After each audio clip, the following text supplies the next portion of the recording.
सावधान।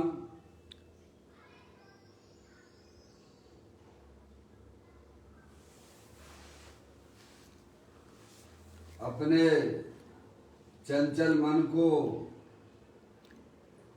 एवं चंचल उपयोग को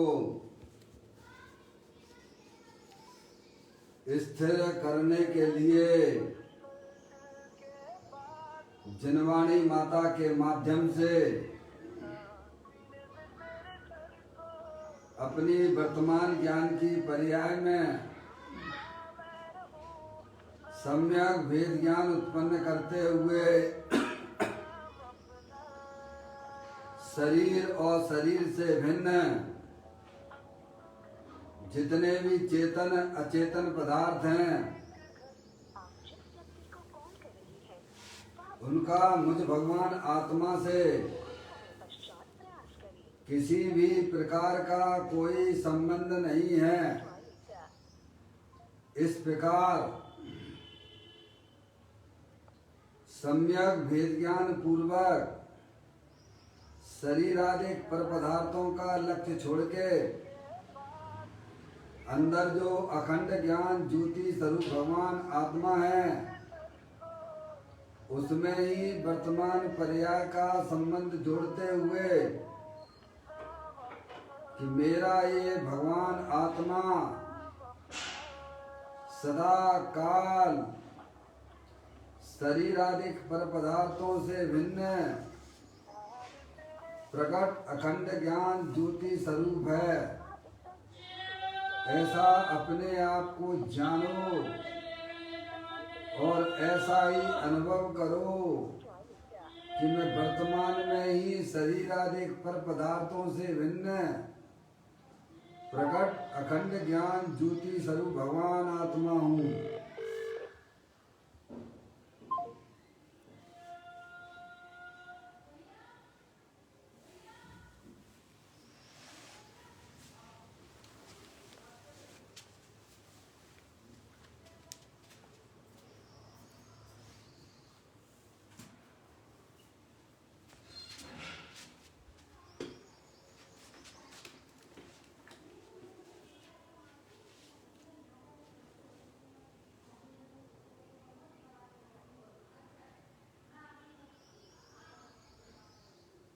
इसी प्रकार से संसार अवस्था में आत्मा की पर्याय में जो विविध प्रकार के पुण्य पाप के परिणाम देखे जाते हैं वे समस्त भाव पर के लक्ष्य से होने वाले भाव हैं।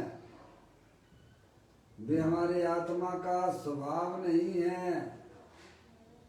ऐसे समस्त रागादिक परिणामों में एकत्व बुद्धि, ममत बुद्धि, कर्तृत्व बुद्धि, भोक्तृत्व बुद्धि तथा उन रागादिक परिणामों की ज्ञाता बुद्धि को भी छोड़ते हुए अंदर जो अखंड ज्ञान ज्योति स्वरूप भगवान आत्मा है जो कि पूर्ण वीतराग स्वरूप है,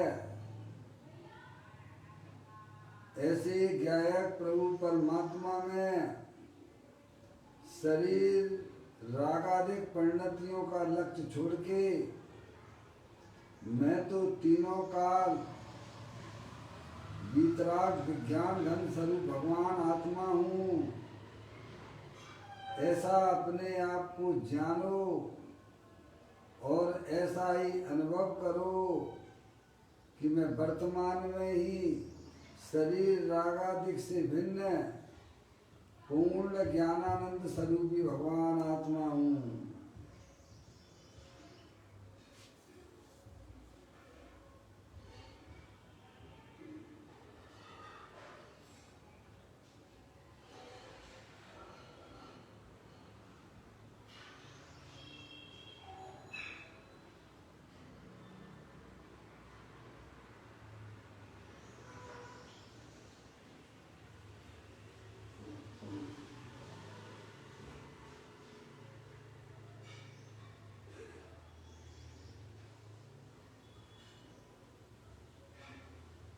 इसी प्रकार से संसार अवस्था में आत्मा की पर्याय में जो पर के लक्ष्य से होने वाला ज्ञान है, वह परलक्षी ज्ञान भी हमारी आत्मा का स्वभाव नहीं है।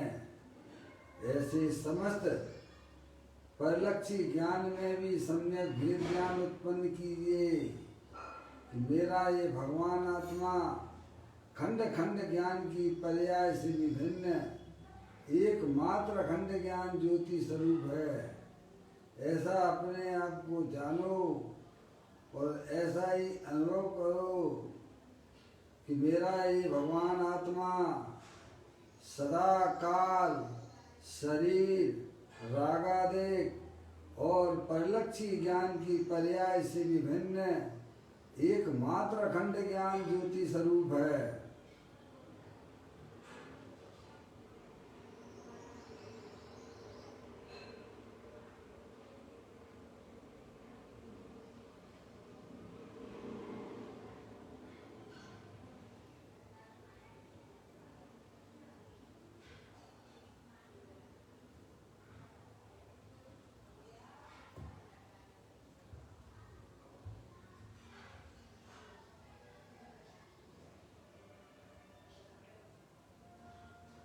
मेरे भगवान आत्मा में शरीर आदि पर पदार्थों का प्रवेश नहीं होता है। मेरे भगवान आत्मा में पुण्य पाप रूपी विकारी दशाओं का भी प्रवेश नहीं होता है। मेरे भगवान आत्मा में परलक्षी ज्ञान की पर्याय का भी प्रवेश नहीं होता है, क्योंकि मेरा ये भगवान आत्मा सदाकाल शुद्ध वितराग विज्ञान घन स्वरूप है।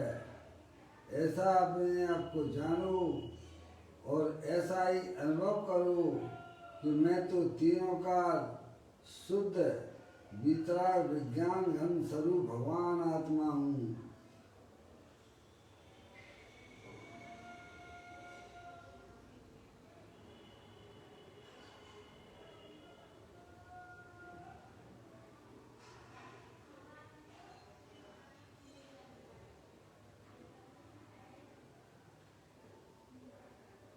द्रव कर्म भाव कर्म नौ कर्म रहित शुद्धात्म स्वरूपो हम। मेरा ये भगवान आत्मा तीनों काल ज्ञानावर्णादि द्रव कर्म से रहित है।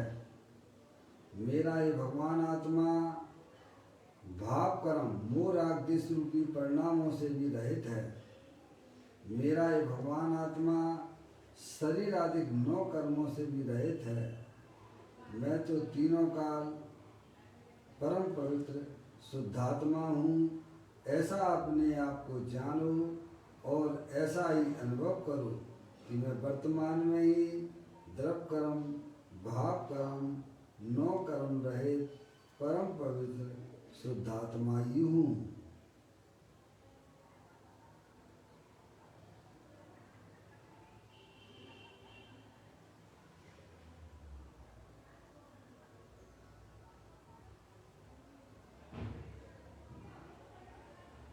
ओम नमः सिद्धेभ्यां। ओम नमः सिद्धेभ्यां। ओम नमः सिद्धेभ्यां। चिंतामणि सम स्वयं का चैतन्य तत्वमान है। निज का करूं मैं चिंतवन, निज का करूं श्रद्धान में। शुद्धात्मा ही देव है जो गुणवंत निदान है। मैं स्वानुभव में देख लूं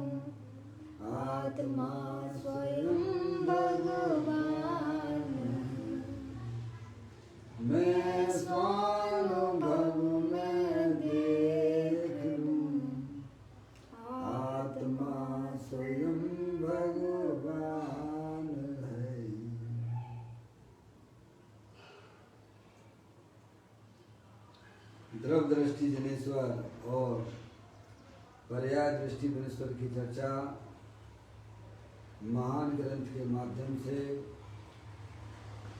हम और आप यहाँ इसका स्वाध्याय कर रहे हैं। आज का बोल है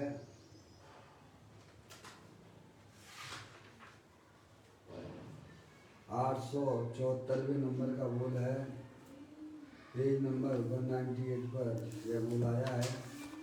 आप लोग भी पुस्तक निकाल लीजिएगा।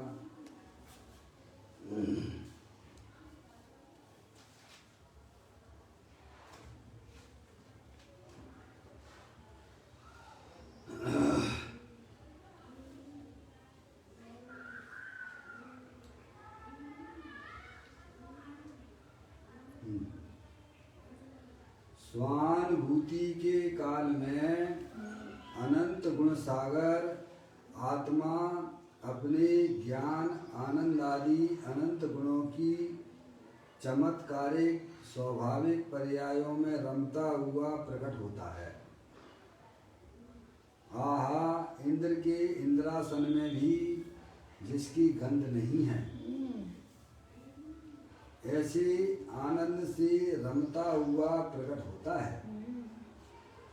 अनुभूति के आनंद की दशा कोई अद्भुत है, वचनातीत है। ऐसी दशा प्रकट होने पर सारा जीवन पलट जाता है। राग और कसाय के वेदन का जीवन था, उससे रहित भगवान आत्मा के आनंद का वेदन आया। उस दशा का जीवन अद्भुत है। दुख की दशा का जीवन था, वह पलटकर आनंद एवं शांति का जीवन हो जाता है। आनंदमय अनुभूति में 12 अंग का सार आ जाता है। बड़ी सुंदर चर्चा है। यहाँ पर आचार्य भगवंत मुनिराज ज्ञानी हमें यही समझाना चाहते हैं कि अपनी जो चैतन्य वस्तु है वह तीनों काल शरीर रागादिक से भिन्न है, ज्ञानानंद मूर्ति है, अरूपी है, अनंत शक्तियों के भंडार वाली है। ऐसे ज्ञायक प्रभु परमात्मा का जो जीव सम्यक वेद ज्ञान पूर्वक जो पर्याय उसका आश्रय लेती है, उसकी पर्याय में उसका भगवान आत्मा प्रत्यक्ष रूप से अनुभव में आता है। स्वानुभूति में देख लो, आत्मा स्वयं भगवान है। आचार्य अमृतचंद देव से अगर पूछा जाए तो वे कहते हैं, नमा समय साराए स्वानुभूतिया चकासे। अपने आत्मा की प्राप्ति अंतर्मुखी उपयोग के द्वारा होती है। अपने आत्मा की प्रसिद्धि अंतर्मुखी उपयोग के द्वारा होती है। समझ में आया? वैर मुक्ता से आत्मा की प्रसिद्धि नहीं होती है। वैर मुक्ता से तो शरीर आदि पर पदार्थों की प्रसिद्धि अनादिकाल से है, वो चल रही है। समझ में आया? अगर आपको अपनी आत्मा का आनंद लेना है, अतीन्द्रिय आनंद लेना है, तो आपको अब वस्तु स्वरूप का यथार्थ ज्ञान करना चाहिए, जो अनंत परमात्मा की वाणी में आया है, दिव्य ध्वनि में आया है। ये शरीर अनंत पुद्गल परमाणुओं का पिंड है और इसके अंदर जो चेत मिश्र वस्तु है, जो ज्ञान आनंद मूर्ति स्वरूप है, अरूपी है, और रागादिक परिणतियाँ हर समय उत्पन्न विध्वंसी हैं। इसके अलावा तो कुछ है ही नहीं भाई साहब। समझ में आ गया?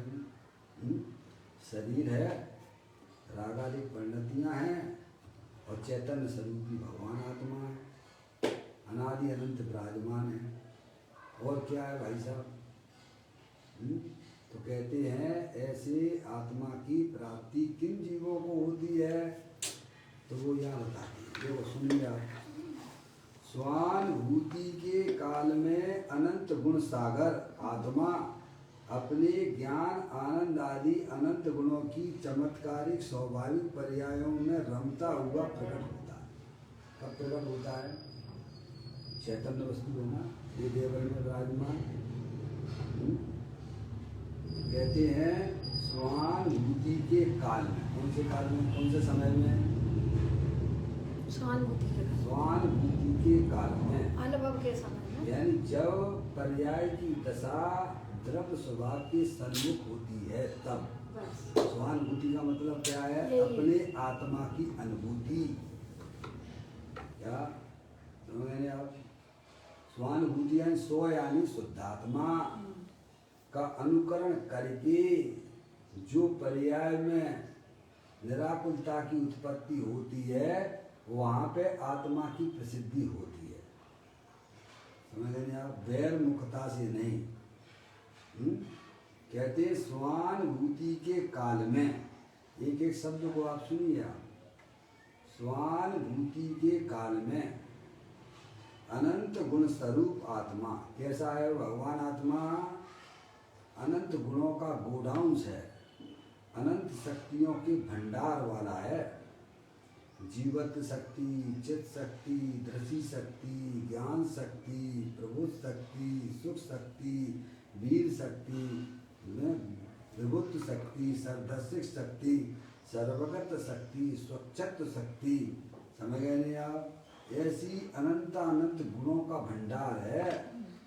अपनी चैतन्य वस्तु अरूपी है, इंद्रिय ज्ञान का विषय नहीं है। समझ गए आप?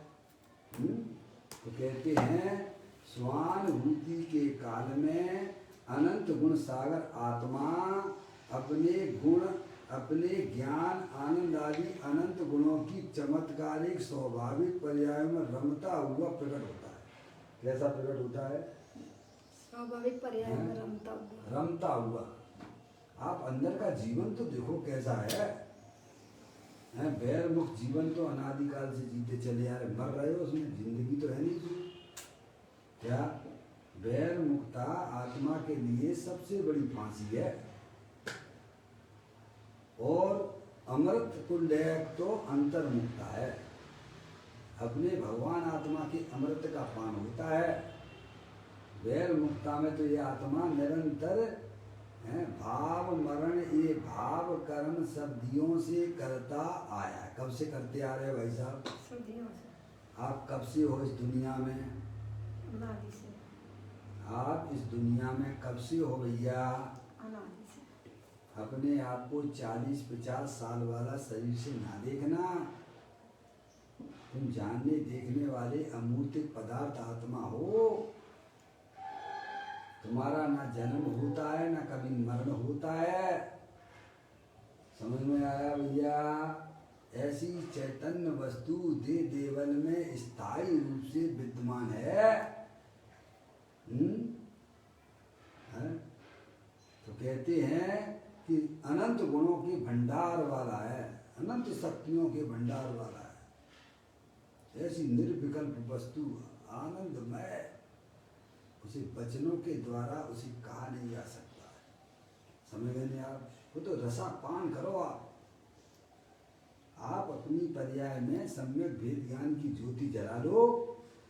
ऐसे अपनी आत्मा का अमृत का कुंड है, जिसका सेवन सिद्ध परमात्मा करते हैं, जिसका सेवन अरियंत परमात्मा करते हैं, जिसका सेवन साधु परमेष्टि करते हैं, जिसका सेवन समस्त सम्यक दृष्टि जीव करते हैं। ऐसी चैतन्य वस्तु आपके पास में भी उपलब्ध है। आपको कहीं से लाना नहीं है। पर वेद ज्ञान की आंख न थी, क्या कर सकती थी यह ज्वाला। समझ में आया भैया? अगर आपको आत्मिक जीवन जीना हो, आनंद में रहना हो, रहना तो पड़ेगा। मैं तो बारंबार कहता हूँ, रहना तो पड़ेगा आपको, पर आत्मा बन के ही रहना पड़ेगा। शरीर कभी आप हो नहीं पाओगे। समझे आप सच्चा ज्ञान कर लीजिए, अभी सुखी हो जाओगे, अभी सुखी हो जाओगे, अभी तत्काल। धर्म नगद का धंधा है, उधार का धंधा नहीं है धर्म। समझ में आप?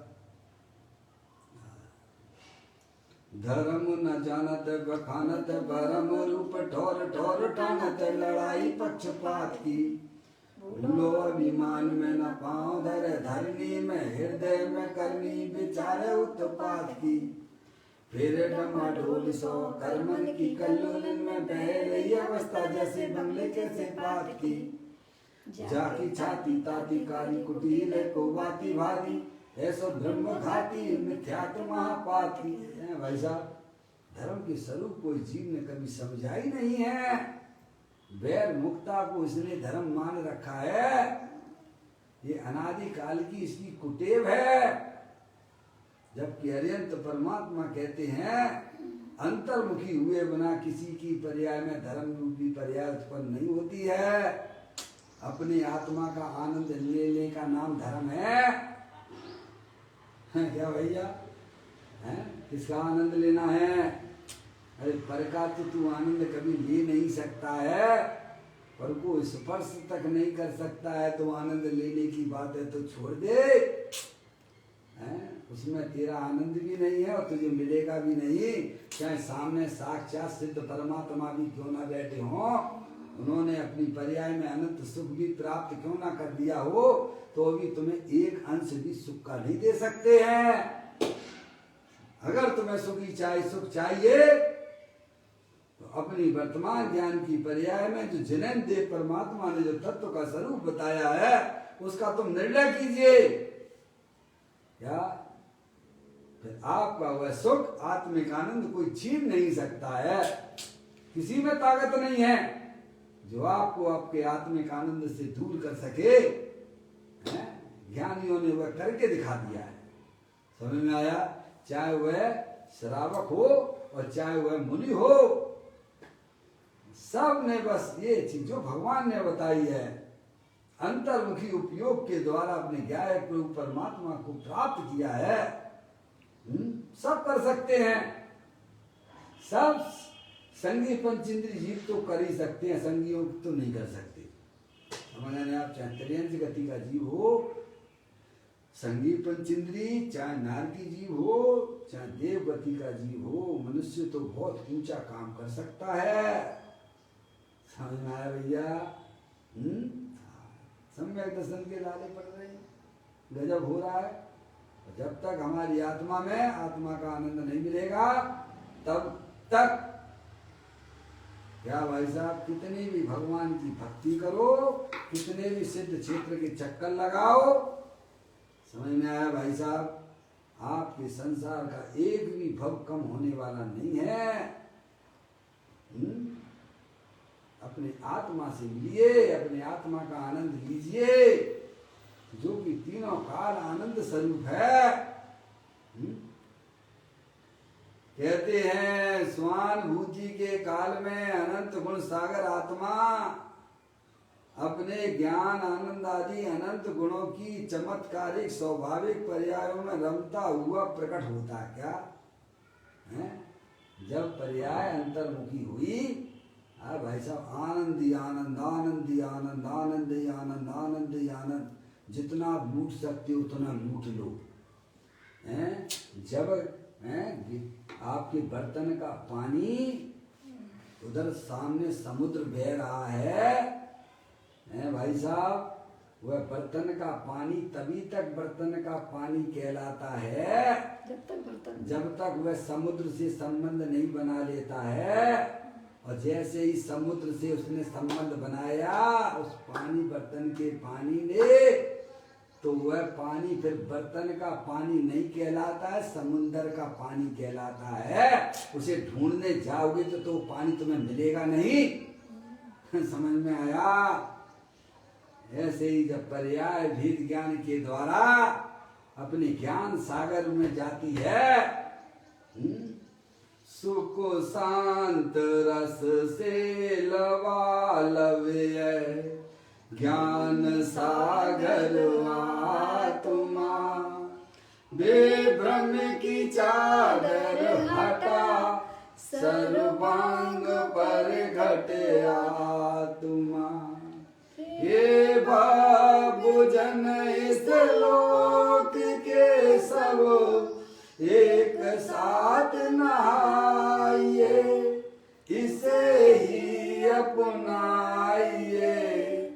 इसमें ही मग्न हो जाइए। ये कहते हैं आचार भवन। आचार भगवंतों का संदेश तो ये है समस्त जगत के जीवों को अपनाने योग्य तो है वो चेतनेश्वर भगवान आत्मा है, जो कि अनंत शक्तियों के अनंत गुणों का गोडांश है। तुम किस किस को अपनाते हो भाई साहब? अनादिकाल हो गया शरीर को अपना मानते मानते, पर तुम्हारा कभी शरीर अपना होने वाला नहीं है। एक बार तुम भेद ज्ञान करो, माँ जनवाणी माता को ध्यान से कल्याण की दृष्टि से सुनो। तुम चेतनेश्वर भगवान आत्मा हो, अनंत शक्तियों के भंडार वाले हो। शरीर को ना देखो, अंदर जो अरूप की चेतनेश्वर वस्तु है वो मैं हूं। उसमें जब जीव अपनापन स्थापित करता है तब उसकी पर्याय में भाई साहब समुद्र में जैसी हिलोरें आती हैं ना, कैसी हिलोरें आती हैं, ऐसे ही पर्याय जब अंतर्मुख होती है ना तो उसमें जो है अतीन्द्रिय आनंद की हिलोरें आती हैं। ऐसा भगवान आत्मा दे देवन में विराजमान है। कहते हैं स्वानुभूति के काल में अनंत गुण सागर, कैसा है अनंत गुण सागर, आत्मा अपने ज्ञान आनंद आदि अनंत गुणों की चमत्कारिक वस्तु है भाई साहब। ऐसी आपको दुनिया में देखने को नहीं मिलेगी। आप स्वयं चमत्कारिक हो, आपको खुद पता नहीं है, समझ नहीं आप चमक के काजे तो इतनी चमत्कारिक वस्तु है। और आप ये भाई साहब आप एक पल्ले में बैठे होंगे और दुनिया के सब चेतन अचेतन पदार्थ दूसरे पल्ले में होंगे, तुम्हारा पल्ला भारी होगा। समझ में आ गई नहीं आई? तुम्हारा ही पल्ला भारी होगा।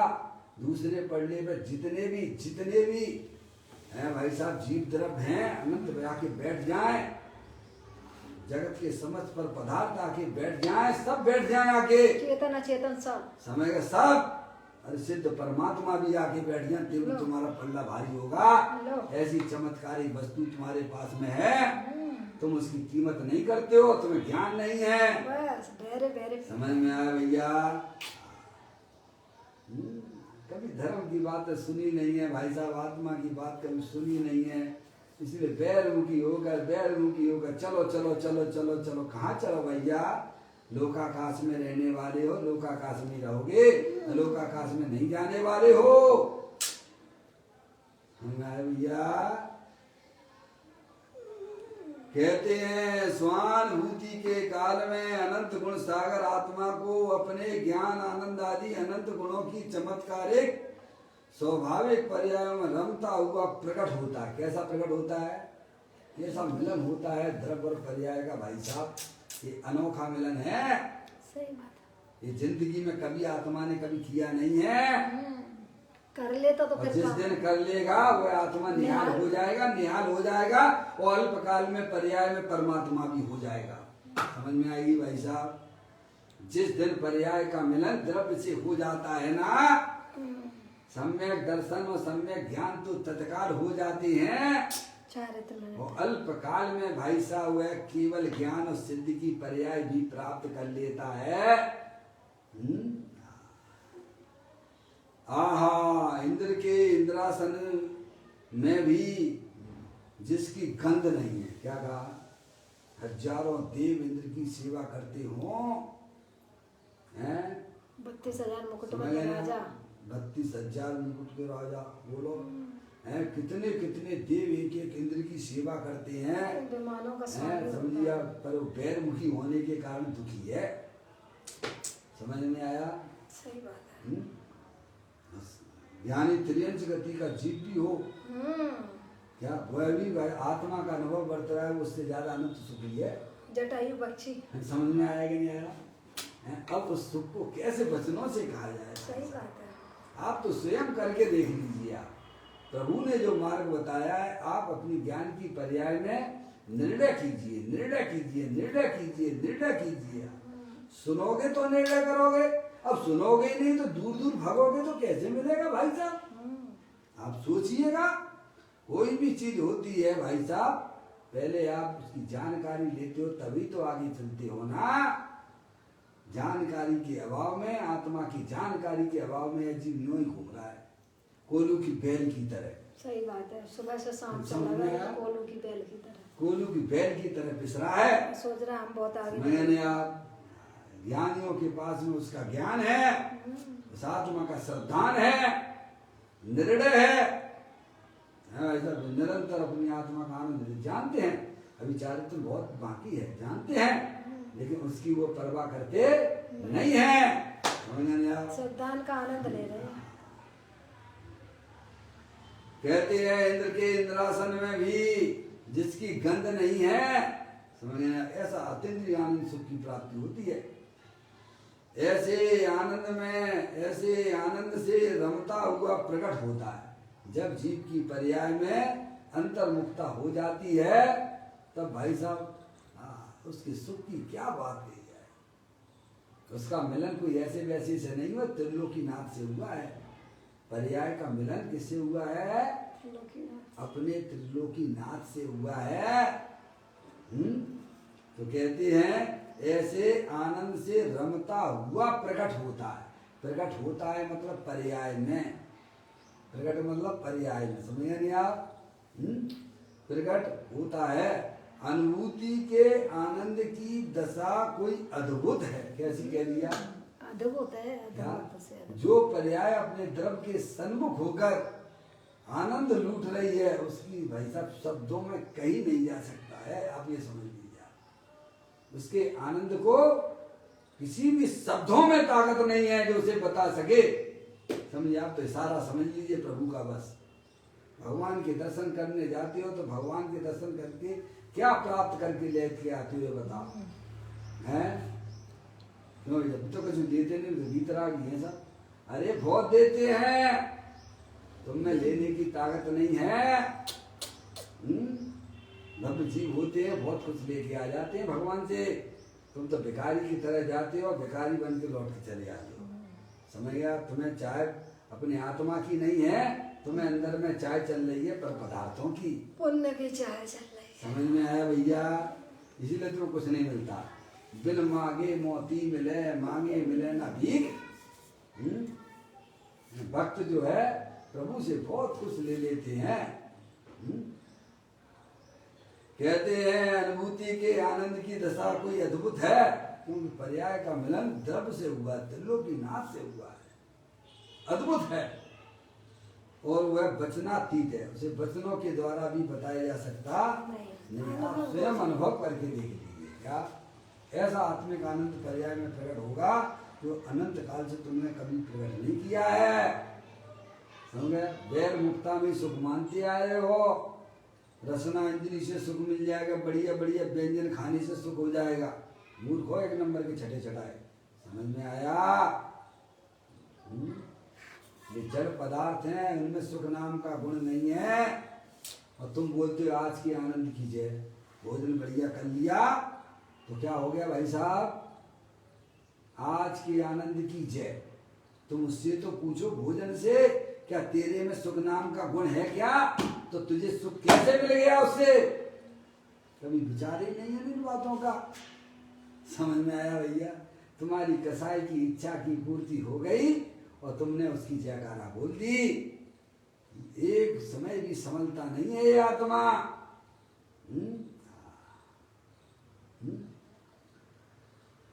तो कहते हैं वह अतीन्द्रिय आनंद जो स्वभाव के सन्मुखता हुई जो पर्याय है, उसको वचन के द्वारा कहा जाना संभव नहीं है। ऐसा आत्मिक आनंद आप सुई में भी माँ जनवानी माता के द्वारा अपने आत्मा का ज्ञान करके सम्यक भेद ज्ञान की ज्योति जलाते हुए हैं भाई साहब, जब पर्याय स्वसन्मुख होती है तब उसका वास्तविक जीवन चालू होता है। उसी समय से होता है। आत्मा का वास्तविक जीवन अंतर्मुखी उपयोग के द्वारा चालू होता है। अनादि काल से हमारी आत्मा की पर्याय की दशा वैरमुख है और उस वैरमुख पर्याय में निरंतर दुख दुख दुख दुख भाव मरण हो रहा है, जो हमारे संसार का कारण है। कहते हैं अनुभूति के आनंद की दशा कोई अद्भुत है, द्रव्य तो अद्भुत है ही, उस पर्याय में जो आनंद की प्राप्ति है उसे वचनों के द्वारा भी कहा जा सकता नहीं है। ऐसी दशा प्रकट होने पर देखिएगा क्या होता है, वो अब आपको बताते हैं। ऐसी दशा प्रकट होने पर सारा जीवन पलट जाता है। क्या हो जाता है? सारा जीवन ही पलट गया। समझ गए ना? क्योंकि अब वह मोक्ष मार्गी हो गया है, अब वो संसार मार्गी उसकी पर्याय में से कट हो गया है। क्या हो गया है भाई साहब? पहले अज्ञान दशा में दुखी होता था, बिलबिलाता रहता था, अब उसे आत्मिक ज्ञान हुआ है, आत्मा का आनंद मिला है, अब उसका जीवन सारा जीवन पलट गया। पहले अपने आप को मनुष्य मानकर प्रवृत्ति करता था, अब अपने आप को चैतन्य स्वरूपी भगवान आत्मा मान के प्रवृत्ति होती है। पूरा जीवन बदल गया, समझ लीजिए आप। अजब गजब हो जाता है? सारा खेल मान्यता का है। तो कहते हैं ऐसी दशा प्रकट होने पर सारा जीवन पलट जाता है। अरे पर्याय ने जहाँ पलटी मारी वहां उसका जीवन ही पलट गया। क्या आप बोलते हो भजनों में? रंग मारे प्रभु तारा ही रंग रंगे गयो रे, आज हमारो उपयोग पलटो। फिर क्या हुआ? चैतन्य चैतन्य भास गयो रे, प्रभु तारा ही रंग रंगे गयो रे। प्रभु तारे ही रंग में रंग गया। किसमें? प्रभु आप जिस रंग में रंगे हुए हो, मैं भी प्रभु आपके ही रंग में रंग गया हूं। ये रंग छूटने वाला नहीं है। ज्ञानियों को ऐसा रंग लगता है अपने चैतन्य स्वरूपी भगवान आत्मा का। समझ में आया भैया?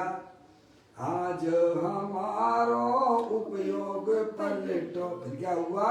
चैतन्य चैतन्य भास गयो रे, प्रभु थारा ही रंग रंगे गयो रे। कितना सुंदर मार्ग है भाई ये, इसको ज्ञान करो आप। ये ज्ञान का मार्ग है भाई से समझ में नहीं आप? कहते हैं ऐसी दशा प्रकट होने पर सारा जीवन पलट जाता है। आत्मा का जीवन पर्याय है। क्या है? ये शरीर आत्मा का जीवन नहीं है। अंदर की पर्याय को देखिएगा, द्रव्य को देखो। जहाँ पर्याय ने पलटा मारा वहां भाई साहब मोक्ष मार्गी हो जाता है जी। वह पलटा भेद ज्ञान के द्वारा होता है, वस्तु स्वरूप का यथार्थ ज्ञान होने पर होता है। समझ गए नहीं आप? कहते हैं ऐसी दशा प्रकट होने पर सारा जीवन पलट जाता है। राग और कसाय के वेदन का जीवन था, उससे रहित भगवान आत्मा के आनंद का वेदन आया। क्या हुआ? निरंतर कसायों की पूर्ति में लगा रहता था। पर्याय जो है ना किस में लगी रहती थी? कहते राग और कसाय के वेदन का जीवन था। क्या सर? कसायों की पूर्ति में लगा रहता था। कसायों को अपना मान के, शरीर को अपना मान के, राग को अपना मान के उसके जीवन में चल रहा है जीवन अज्ञानी का। तो उसमें उसका फल दुख है। उसका फल क्या है? दुख है। कहते राग और कसाय के वेदन का जीवन था अज्ञान दशा में, था यानी अज्ञान दशा में। उससे रहित, क्या? उससे रहित भगवान आत्मा के आनंद का वेदन आया। अपना चेतनेश्वर भगवान आत्मा हर समय पूर्ण वीतराग स्वरूप है। राग दुख का उसमें अंश मात्र भी नहीं है। ऐसा वीतराग स्वरूप भगवान आत्मा हर समय उपलब्ध है। घट घट अंतर जिन बसे, घट घट अंतर जैन, मति मदरा के पान से मत वाला समझे ना। क्या भैया? वो में ऐसा भव जा रहा है, ये मेरे लड़का है, ये मेरी लड़की है, ये मेरा दुकान है, ये मेरा जे है, और ये मेरे रिश्तेदार हैं, और जे बस उसी में दिमाग लगा रहा। किसमें? पूरा एक नंबर का छटा छटाया। समझ में आया? मेरा तो चेतनेश्वर भगवान आत्मा है जो तीनों काल मेरे साथ में रहता है। समझ में आई? तुम अपने जो तुम हो उसे अपना नहीं मानते हो, जो अपने कभी हो नहीं सकते हैं उनके लिए मनुष्य पर्याय जीवन बर्बाद कर रहे हो भाई। कहते हैं राग और कसाय के वेदन का जीवन था, निरंतर दुखी बना रहता था, दुखी बना रहता था अज्ञान दशा में। जी समझ गए नहीं आप? हैं अज्ञान दशा में क्या रहता है? दुख रूप परिणति, दुख रूप परिणति। और उससे रहित यानी दुख परिणति से रहित भगवान आत्मा के आनंद का वेदन आया। किसका वेदन आया? पर्याय में, पर्याय में बदलाव हो गया।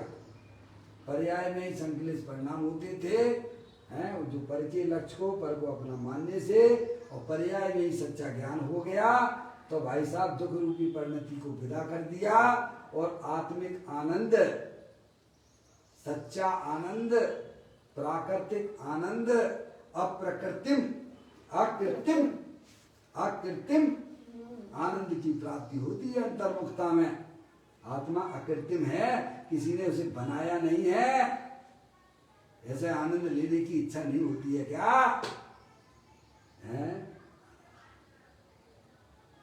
अरे इस प्रकृति ने एक आपको ही तो समझदार बनाया है भाई, हैं? बाकी तो 5 द्रव्य हैं वे मूर्ख हैं, अज्ञानी हैं, उनमें ज्ञान नहीं है, उनमें सुख नहीं है। वे कौन से 5 द्रव्य हैं? पुद्गल द्रव्य, धर्म द्रव्य, अधर्म द्रव्य, आकाश द्रव्य, काल द्रव्य। समझ रहे आप? वे दर्शन ज्ञान 40 सुख आदि से रहित हैं और तुम जो हो इनसे भरपूर हो। क्या? अपन ज्ञान का भंडार, दर्शन का भंडार, चारित्र का भंडार, प्रभुता का भंडार, भंडारी भंडार है, भंडारी भंडार। समझ में आया? अनंत शक्तियों के भंडार वाले हो। हे जीव तुम अपना स्वरूप देख तो जरा, द्रव्य ज्ञान सुख वीर का भंडार है भरा। क्या भाई साहब समझ में आई? ऐसी चैतन्य वस्तु शरीर रागादि के पीछे विद्वान है, उसको तू जान, उसको तू अपना मान और उसमें ही अपनी निरंतर पर्याय को मग्न कर। यही अरिहंत भगवान का संदेशा है। तो कहते हैं राग और कसाय के वेदन का जीवन था, उससे रहित भगवान, उससे रहित भगवान आत्मा के आनंद का वेदन आया। कब आया? जब पर्याय अंतर्मुखी तब आया। समझ आया? उस दशा का जीवन अद्भुत है। उस दशा का जीवन ये है वास्तविक जीवन, आत्मिक आनंद है भाई साहब। कहाँ नहीं ले सकते हो आप? मैं कहता हूँ आपने कोई लौकिक की कला सीख ली है, दुकानदारी की कला सीख ली है, तो आप कहाँ नहीं खोल सकते हो आप? जहाँ चाहो। अरे हमारी माता बहनें हैं, एक बार उन्होंने मैसूर पाक बनाना सीख लिया है तो कहानी बना सकती हैं वे सब जगह हैं। ऐसे ही ज्ञानी ने ये कला माँ जिनवाणी माता के द्वारा प्राप्त की है। और भाई साहब ऐसा आत्मिक आनंद जहाँ चाहो तहाँ लेता रहता है। हाँ, उसके लिए कोई स्थान विशेष की जरूरत नहीं है। अरे घर में रहता हो तो घर में लेता है, मंदिर में रहता हो तो मंदिर में लेता है, अरे क्षेत्र में रहता हो तो क्षेत्र में लेता है, अरे दुकानदारी में फंसा हो तो भी आत्मिक आनंद लेता है। ऐसी कोई अद्भुत बात है जो हमारे ग्रंथों के अंदर विद्यमान है।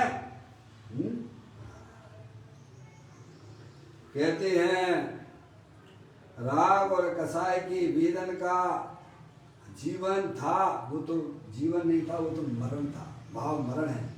उससे रहित, भाव मरण से रहित भगवान आत्मा के आनंद का वेदन आया।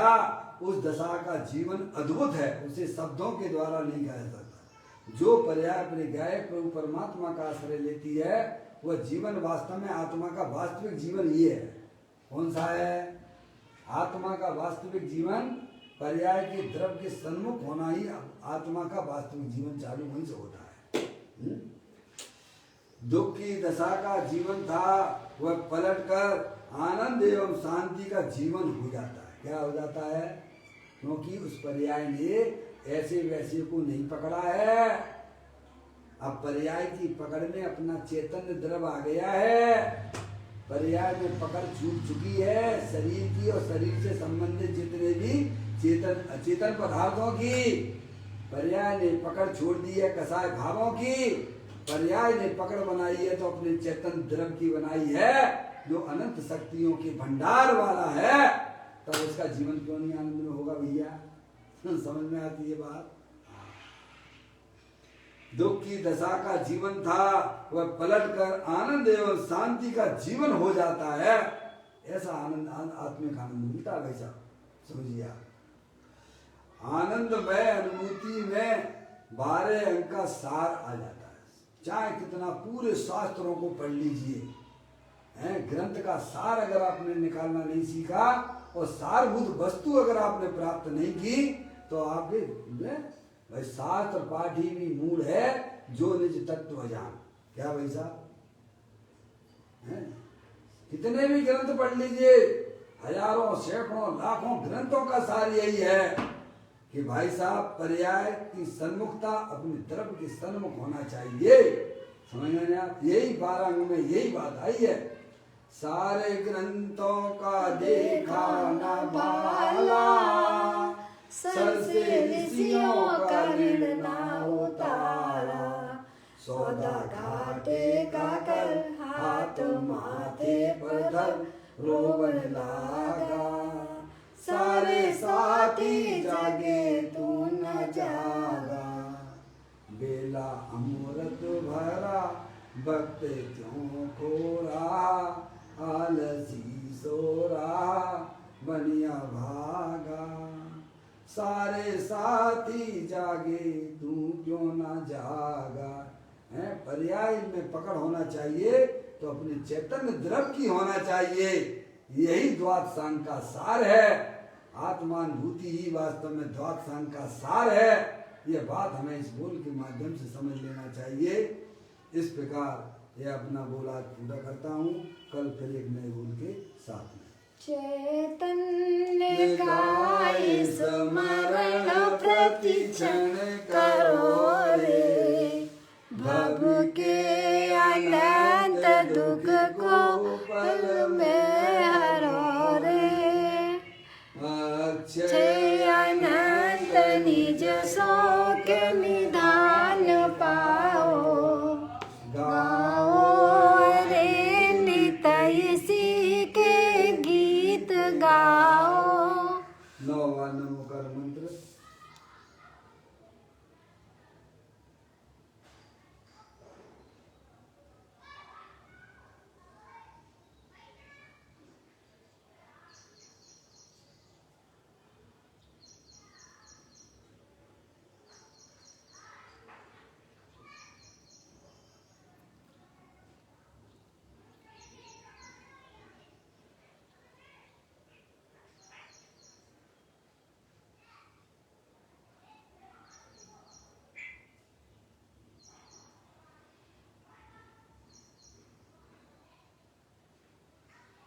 बोलो द्वादशांग जनवाणी माता की जय।